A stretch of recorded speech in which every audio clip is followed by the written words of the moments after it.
우리 시간 함께 기도하시면서 2021년 4월 18일 예배 드리도록 하시겠습니다. 다 같이 기도하시겠습니다. 사랑이 많으신 하나님 아버지 감사합니다.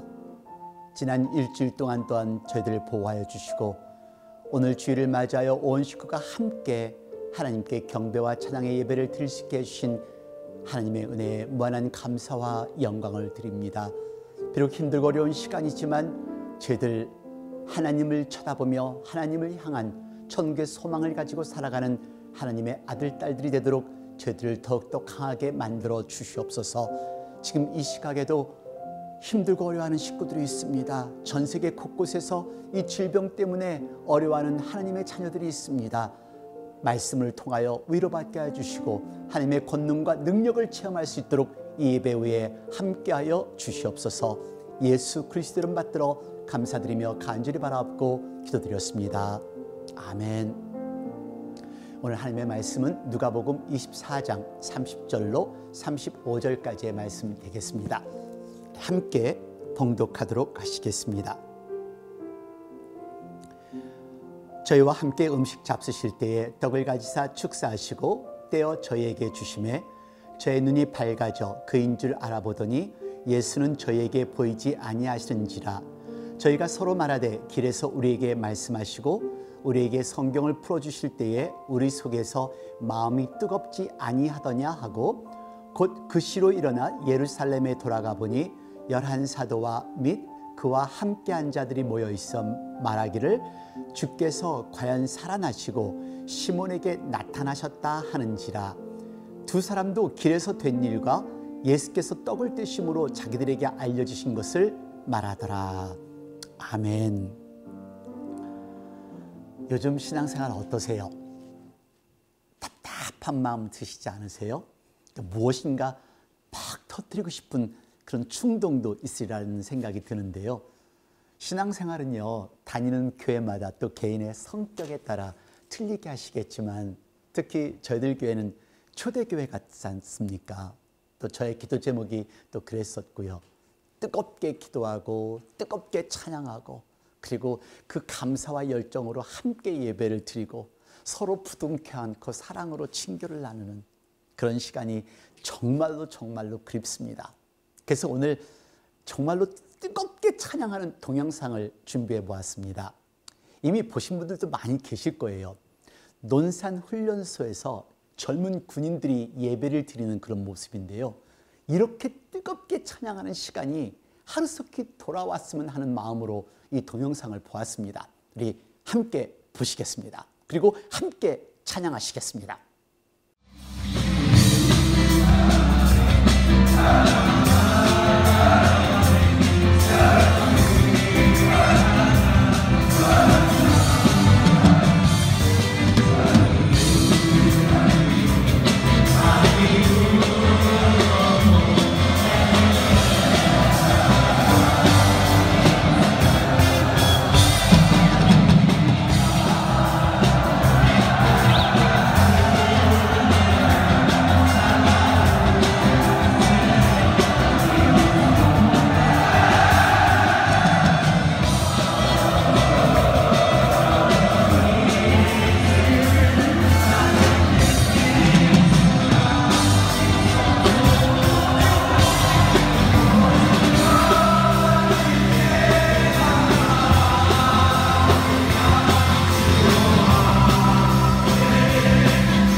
정말로 큰 사역인 것 같죠. 젊은 청년들이 군대에 가서 예수님을 알고 사회에 나온다면 하나님께 얼마나 큰 영광일까요? 정말 이 찬양을 보면서 같이 부르면서 이렇게 뜨겁게 찬양하며 기도하는 시간이 빨리 왔으면 좋겠다라는 그런 기도를 드렸습니다. 집회를 다니면서 느꼈던 그 뜨거운 찬양들 그리고 뜨거운 눈물들 정말 은혜의 시간들 그리고 설교가 끝나면 나와서 목사와 선교사가 되겠다고 결심하는 그 결심의 기도들 정말로 그립습니다. 지금도 우리 교회 소수의 집사님과 권사님들은 팬데믹에 관계없이 새벽 기도, 수요 예배, 금요 예배, 주일 예배, 성경 공부 열심히 하십니다. 여러분, 이 기간 동안 우리 열심히 기도합시다. 그리고 열심히 매달리십시다. 열심히 예배 드리십시다. 그래야 우리가 생존할 수 있다는 것을 기억하십시오. 보통 오랫동안 신앙생활 해오신 분들이 공통적으로 갖는 아쉬움이 있는데요. 자신들의 신앙이 그렇게 뜨겁지 못하다는 그런 점입니다. 신이 나서 열정적으로 신앙생활 하시는 분들은 이제 막 신앙생활을 시작하신 분들일 경우가 많습니다. 공감하시나요? 어머니 뱃속에서부터 교회를 다니기 시작한 모태신앙인들이나 그리고 오랫동안 교회를 다닌 이 신앙인들은 사실 타성에 젖어서 뭔가가 답답한 그런 마음이 들 때가 있습니다. 그래서 많은 분들이 얘기하시기를 좀 뜨거워 봤으면 좋겠습니다. 왜 나는 뜨거운 신앙이 생기지 않을까요? 왜 내 믿음은 성장하지 않을까요? 왜 나는 세상에 대한 사랑을 버릴 수 없을까요? 왜 나는 습관적인 죄 중독에서 벗어날 수 없는지 모르겠어요? 라는 그런 질문들을 자주 하십니다. 여러분, 그렇습니다. 우리 모두에게는요, 열정적이고 뜨거운 신앙을 갖고 싶은 그런 마음은 있습니다. 그런데 잘 안 돼요. 그렇죠? 어떤 강력한 폭발력이 있어서 우주선이 하늘로 날아오는 것처럼 그리스도인들에게도 그런 강력한 영적인 에너지가 있어야 되는데 이런 영적인 에너지가 없으니까 쓰러질 수밖에 없는 거죠. 그래서 오늘 여러분, 그런 뜨거운 힘, 뜨거운 믿음, 뜨거운 신앙을 갖기를 원하신다면 오늘 말씀을 통하여서 뜨거운 마음을 가질 수 있는 그런 소중한 시간이 되시기를 간절히 축원드립니다. 오늘 본문을 보시면요, 지난주에 연결된 본문입니다. 주님의 두 제자들의 모습입니다. 글로바라는 사람과 또 한 사람이 엠마오를 향하여 가고 있습니다.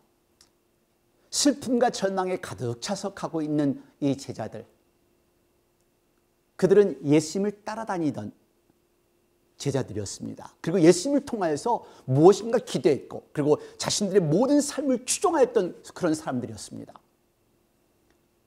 지난주에 말씀드린 대로요, 예루살렘 성에서 있었던 예수님의 사건을 너무도 잘 알고 있었던 사람들이었어요. 그들이 따랐던 예수님이 너무도 무기력하게 십자가에서 돌아가신 것입니다. 그리고 그들은 부활의 소식도 접했습니다. 부활하신 예수님이 함께 동행함에도 불구하고 예수님이 보이지 않았습니다. 지난주에 여러분들에게 말씀드렸습니다. 이 사람들은요, 예수님의 사건을 정확하게 알고 있었던 사람들이었습니다. 하지만 예수님께서는 이들을 일컬어 미련하고 더디 믿는 사람들이라고 불렀습니다. 자, 이 모든 일들을 듣고도 보고도 믿지 못했던 그런 이유 때문입니다. 그리고 예수님도 볼 수 없었습니다. 왜 이들이 예수님을 볼 수 없었을까요? 왜 예수님이 안 보였을까요? 성경을 알고 하나님을 알고 예수님을 알고 있었음에도 불구하고 예수님을 온전히 믿지 못했었으니까 예수님을 볼 수 없었다는 것을 기억하시기를 바랍니다. 자, 여러분, 오늘 본문을 통해서요, 예수님을 보지 못했던 또 다른 이유를 같이 나누겠습니다.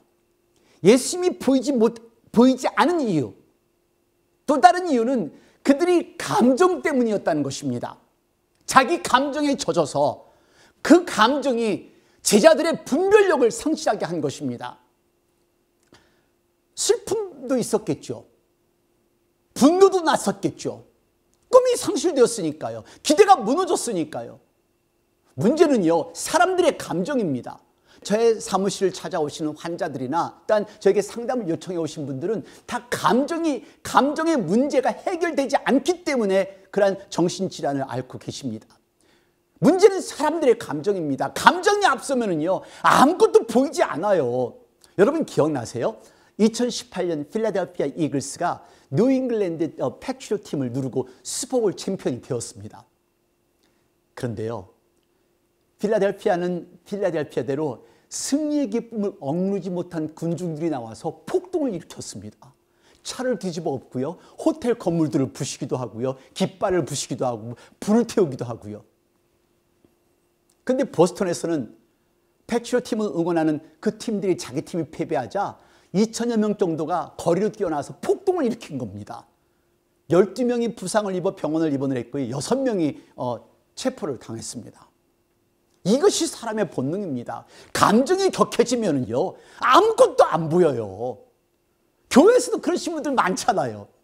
처음에는 교회를 위해서 순교할 듯 그냥 최선을 다해 일을 합니다. 그리고 막 사랑도 나누고 베풉니다. 근데 시간이 지나면서 스스로 지칩니다. 그리고 누군가를 비평하기 시작합니다. 그리고 불평을 시작을 합니다. 그리고는 순간에 화를 내면서 교회를 박차고 팍 떠나시는 분들이 있습니다. 감정에 의해서 신앙생활 하시는 것이죠. 여러분, 화가 나면 하나님이 안 보입니다. 슬퍼도 하나님이 안 보입니다. 너무 슬퍼도 하나님이 안 보여요. 절망하면 하나님이 안 보입니다. 내 감정이 앞서면 하나님이 안 보여요. 내 감정이 앞서면 예수님이 안 보입니다. 신앙은 감정이 아니라는 사실을 기억하십시오. 감정대로 신앙생활 하시지 마시기를 바랍니다. 감정대로 교회를 찾지 마십시오. 내 감정을 내려놓아야 하나님을 보실 수 있습니다. 그런데 그런 질문이 드시죠? 감정을 내려놓고 싶은데요, 잘 안 돼요. 그렇죠, 잘 안 되죠. 하지만 여기 방법이 있습니다. 차가운 감정, 미지근한 감정, 뜨거워지기를 원하신다면요, 먼저 하나님의 말씀을 대하시는 저와 여러분이 되기를 바랍니다. 오늘 본문 24장 31절, 32절 말씀 봉독하겠습니다. 저희 눈이 밝아져 그인 줄 알아보더니 예수는 저희에게 보이지 아니하시는지라. 저희가 서로 말하되 길에서 우리에게 말씀하시고 우리에게서 성경을 풀어주실 때에 우리 속에서 마음이 뜨겁지 아니하더냐 하고. 이 제자들을 보세요. 성경을 풀어 설명하니까 무엇인가 꿈틀거리면서 느끼기 시작하는 겁니다. 그렇습니다. 절망하고 낙심했던 사람들, 그리고 슬픔과 미래의 두려움으로 냉랭하고 얼음같이 차가웠던 그들의 마음이 뜨거워지기 시작한 겁니다. 아마 여러분들 확실한 것이 안 보셔도 괜찮아요. 여러분, 이 제자들 눈이 띄어진 모습을 보시기를 바랍니다. 영적인 눈이 띄어져서 뜨거워지는 모습을 여러분 목격하시기를 바랍니다. 이게 곧 논산훈련소의 장병들의 모습이 아닐까요? 어두운 밤에 캄캄한 밤에 오 주여 당신께 감사하리라. 실로암 주심을 우리 이렇게 눈이 띄어지기를 원합니다. 이렇게 뜨거워지기 원합니다. 우리 뜨거워질 수 있습니다. 하나님의 말씀을 대하고 하나님의 말씀을 내 가슴에 새길 때요. 교회 성장이라는 책을 쓰셨던 풀러 세미너리의 프로페서 도널드 맥브라븐에 의하면요, 교회 안에는 세 종류의 사람들이 있는데요, 활발하게 일하는 교인이 있고, 살짝 자고 있는 교인들이 있고, 또 푹 자고 있는 교인들이 있다고 합니다. 근데 활발하게 일하는 교인은 교회의 10%, 살짝 자고 있는 사람이 80%, 그리고 푹 자고 있는 교인이 10%라는 것입니다. 그래서 10%가 활기차게 기도하고 일을 할 때 살짝 자고 있는 80%를 깨워서 교회를 성장시킬 수 있다고 합니다.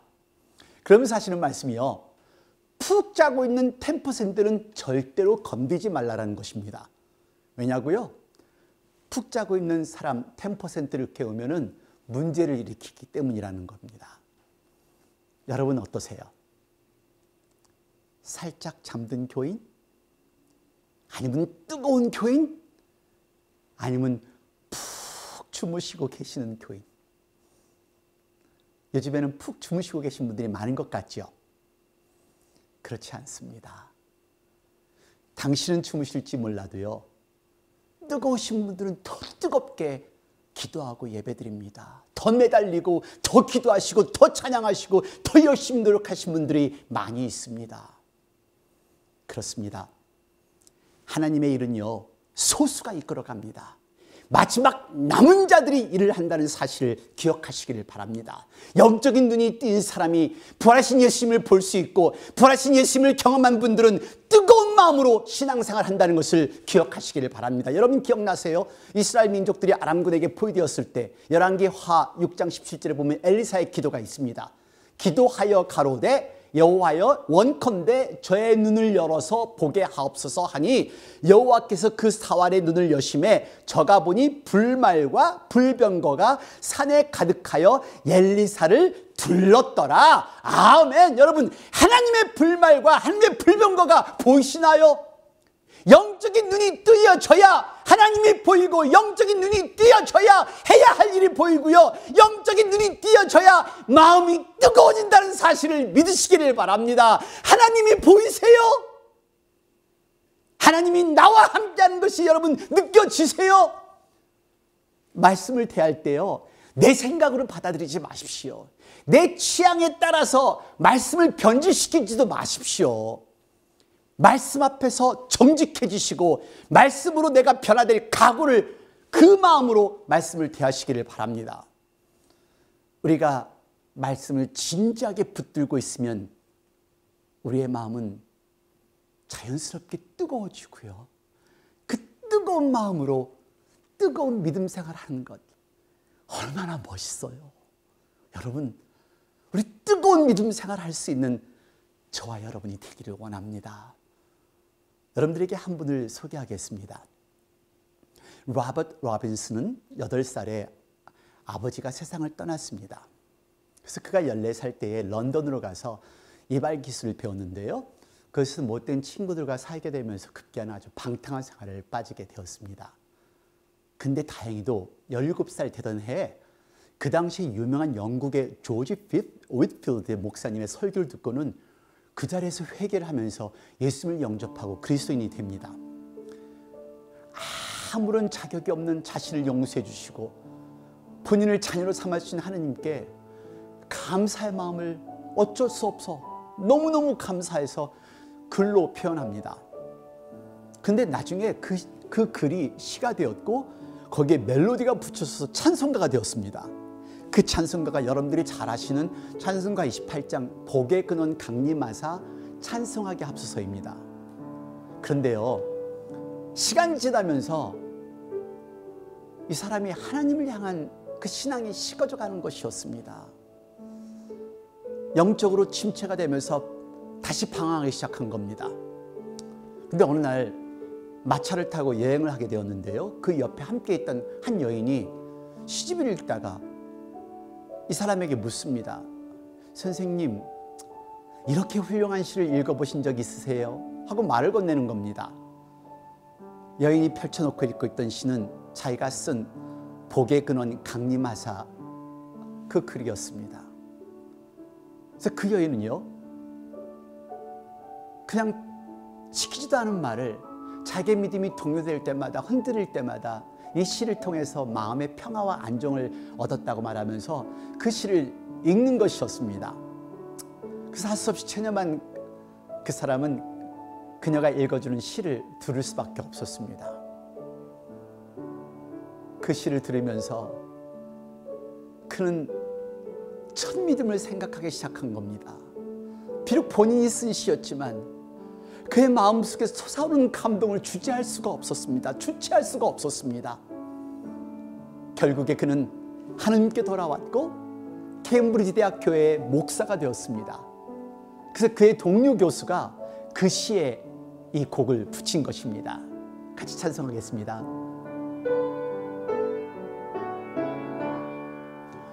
복의 근원 강림하사 찬송하게 하소서. 한량없이 자비하심 증량할 길 없도다. 천사들의 찬송가를 내게 가르치소서.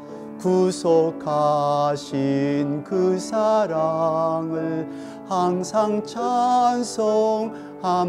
다 같이 3절 하겠습니다. 주의 귀한 은혜 받고 영생 빚진 자 되네. 주의 은혜 사슬 대사 나를 주께 매소서. 우리 마음은 연약하여 범죄하기 쉬우니 하나님이 받으시고 전국인을 지소서. 아멘. 우리의 믿음은 기복이 많아서 이렇게 뜨거운 신앙이 식기도 하고 좌절하기도 하고 쓰러지기도 합니다. 하지만 우리 하나님의 사랑은 우리의 식어진 신앙을 향하여 끊임없는 불길을 허락하시는 것을 기억하십시오. 우리는 그냥 말씀만 붙들고 일어서면 됩니다. 말씀을 의지하기만 하면 됩니다. 말씀을 보십시오. 그리고 이 말씀을 믿으십시오. 말씀을 공부하십시오. 그러면 당신의 영안의 눈은 띄어질 것이고 당신의 마음은 예수님의 사랑으로 뜨거워져서 복음을 전파하는 하나님의 자녀가 될 것입니다. 하나님은 당신과 오늘도 함께 동행하십니다. 기도하시겠습니다. 하나님 아버지, 우리를 사랑하셔서 독생자들 예수 그리스도를 주셨음에도 불구하고 우리는 이 모든 사실을 알고 있음에도 불구하고 내 마음이 닫혀지고 내 영안의 눈이 닫혀져서 내 영안의 귀가 닫혀져서 살아계신 하나님을 보지 못하고 살아계신 예수님을 보지 못하는 저희들의 무지함입니다. 하나님, 이제 이후로부터는 하나님의 말씀을 온전히 믿고 하나님의 말씀을 신뢰하며 살아계신 하나님과 나를 위해 돌아가신 그 예수님의 손을 붙들고 살아가는 저희들이 되도록 인도하여 주시옵소서. 뜨거운 마음으로 하나님께 찬양하며 뜨거운 마음으로 하나님 앞에 경배하는 저희들이 되도록 만들어 주옵소서. 지금 이 시간은 우리 주 예수 그리스도의 은혜와 아버지 하나님의 놀라우신 사랑과 성령의 무한하신 교통하심이 이제 하나님의 말씀을 듣고 새로운 각오와 결심을 다짐하는 당신의 귀한 사랑하는 아들, 딸 머리 위에, 가정 위에, 직장 위에, 저희들의 교회와 저희들의 나라들과 지금도 환자들 돌보는 모든 의료진들과 전 세계 곳곳에서 말씀을 전하고 있는 목사님과 선교사님들, 자유와 평화를 위해 싸우고 있는 미국 병사들 머리 위에 영원토록 함께 하시옵소서. 아멘.